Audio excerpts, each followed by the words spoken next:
આ બધા કાગજી લીંબુ આવે ને તે છે. આ જો તમે જોઈ લો, અમુક પર લાગી ગયા છે, અમુક પર ફૂલ આવ્યા છે અને આ મોટી સાઈઝના પણ એ છે. આ તમે જોઈ લો, અંદર આ બધા મોટી સાઈઝના પણ લાગી ગયા છે.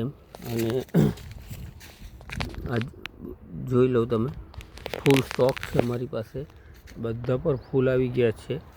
અને જેટલી ક્વોન્ટિટી જોઈએ તેટલી ક્વોન્ટિટીમાં મળી જશે. અમારું હોલસેલર અને રિટેલનું કામકાજ છે. અને ખેતી કરવા માટે જેમને પણ જોઈતા હોય તે અમારો કોન્ટેક કરે. અમે ફૂલ સ્ટોકમાં માલ રાખીએ છીએ અને કોઈ પણ જાતનું મિક્સિંગ નહીં આવે, બિલ સાથે માલ આપીશું એમ.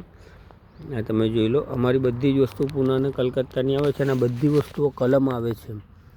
આ બધી વસ્તુઓ કલમ આવે છે અને બધા નાની બેગની અંદર છે ને તેના ઉપર આ બધા લીંબુ લાગ્યા છે. સ્ટોક અમારી પાસે ફૂલ છે. જેમને પણ જોઈતો હોય તે મા નર્સરીનો કોન્ટેક કરે. આવા જ વિડીયો જોવા માટે અમને ફોલો કરો, આ રીલને શેર કરો.